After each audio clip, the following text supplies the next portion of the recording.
And so we sat back for a few months and we waited and nothing happened. And then one day in June 2002, I was in my hotel room in Japan.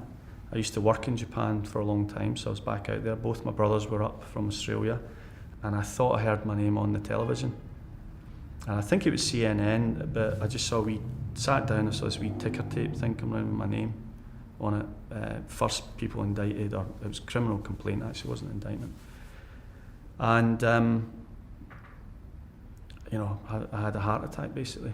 I actually think that was my scariest day. That was my worst day through all of this, was that day, because they were talking about 35 years in prison. I was sitting in bed.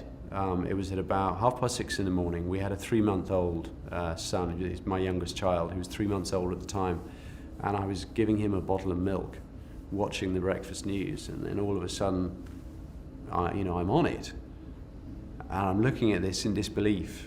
And it's, 3 British bankers have become the first people to be charged in the Enron scandal and fraud, and I'm just looking at the TV going, oh my God, what just happened?